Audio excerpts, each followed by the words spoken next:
শাশুড়ি মা তার মেয়ের জামাইয়ের জন্য আজকে খাবারের বিশাল আয়োজন করলো। আর দুপুরের সেই আয়োজনে কি কি ছিল তা অবশ্যই তোমাদের সাথে শেয়ার করব।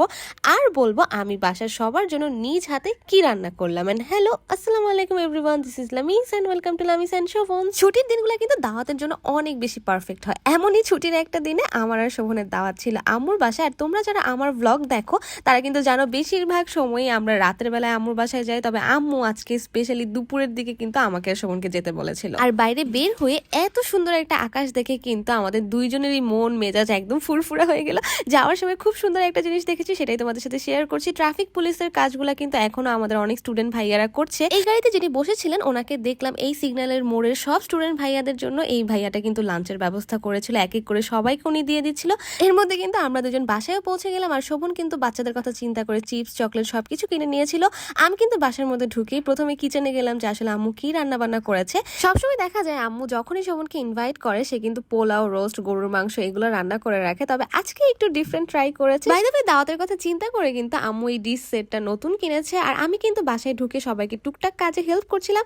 আজকে আমাদের মোরগ পোলাও স্পেশাল ডে ছিল। আম্মুর সাথে সাথে কিন্তু ফুল ক্রেডিট নাবিলাকেও দিতে হয়, কারণ ও কিন্তু অনেক দৌড়াদৌড়ি করে রান্না বান্নায় আম্মুকে হেল্প করেছে। মোরগ পোলাওর সাথে খাওয়ার জন্য ও কিন্তু অনেক মজার একটা রায়তা করে, যেটা কিনা সালাদ আর টক দই দিয়ে করা হয়। তোমরা চাইলে কিন্তু সেই রেসিপিটা আমি তোমাদের সাথে শেয়ার করবো। তার আগে আরেকটা জিনিস শেয়ার করি, সেটা হচ্ছে আমার শাশুড়ি মায়ের নিজের হাতের বানানো এই হার্বাল তেলটা। খাঁটি নারকেল তেলের সাথে 30টা প্রাকৃতিক উপাদান দিয়ে কিন্তু এই তেলটা বানানো হয়। যেসব আপু ভাইয়াদের অনেক চুল পড়ছে, যাদের চুলে খুশকি রয়েছে, যাদের চুল সহজে লম্বা কিংবা ঘন হতে চায় না, তারা কিন্তু চাইলে এক্ষুনি ইনবক্সে কিংবা উপরের দেওয়ার নাম্বারে ক্যাশ অন ডেলিভারিতে অর্ডার করে ফেলতে পারো।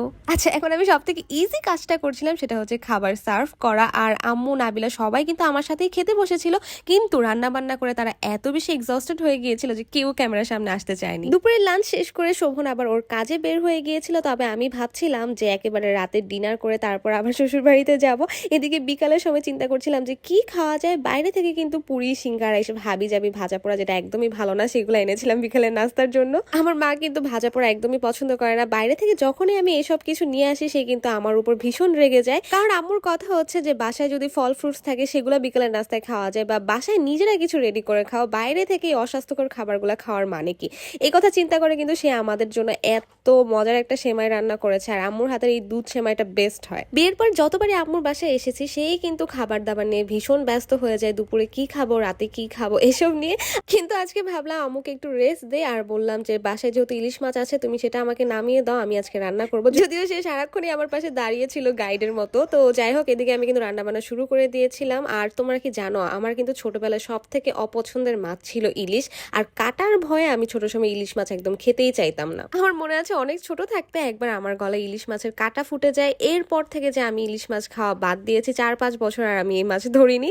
আস্তে আস্তে বড় হওয়ার পর কিন্তু আবার এই মাছ খাওয়া শিখেছি, তখন ইলিশ ফ্রাই করে খাই, ঝোল করে খাই। আমার কাছে কিন্তু এখন ইলিশ মাছ খুবই মজা লাগে। আমার আম্মুর হাতের রান্না যেমন মজা হয়, আমার শাশুড়ি মায়ের হাতের ইলিশটা যে কি মজা হয়, যে একবার খাবে সে কিন্তু বারবারই চাইবে। তবে আমাদের বাসার রান্নায় আমার শ্বশুর বাড়ির রান্নার মধ্যে কিন্তু অনেক ডিফারেন্স আছে, কিন্তু এক বছরে খেতে খেতে না এখন আমি ওইটাতেই বেশি ইউজ টু হয়ে গিয়েছি।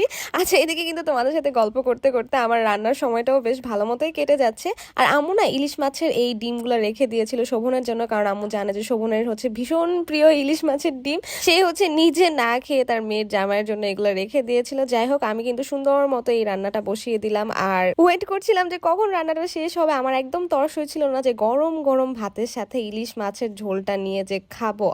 এর থেকে ভালো ডিনার কিন্তু আর হতেই পারে না। রান্না দেখে আম্মু বলছিল তুমি তো একটা জিনিস দাও নাই। তারপর আমার হঠাৎ করে মনে হলো আচ্ছা টমেটো তো দেওয়া যেতে পারে। আমি কিন্তু সাথে সাথে একটা টমেটো কেটে সুন্দর করে দিয়ে দিলাম টেস্ট বাড়ানোর জন্য। গরমের মধ্যে রান্না করে আমার অবস্থা একদম খারাপ হয়ে গিয়েছিল। আমি ফ্রিজে ঠান্ডা ঠান্ডা খাবার খুঁজছিলাম, আর লাকিলি কিন্তু সেদিন আইসক্রিমও ছিল। ব্যাস, দেখতে দেখতে আমার মাছ রান্নাও শেষ হয়ে গিয়েছিল। আর মাছটা যে এত মজা হয়েছিল যে কি আর বলবো। আর এই তো দেখো আমার ছোট বোন পূর্ণতা, ও কিন্তু এত মজার কেক নিজে নিজে বেক করেছে, সবাই কিন্তু অবশ্যই মাশাআল্লাহ বলবে। তো আজকের মতো ব্লগ এই পর্যন্তই। কেমন লেগেছে তা অবশ্যই জানাবে। Thanks for watching. Tata, bye bye, আল্লাহ হাফেজ।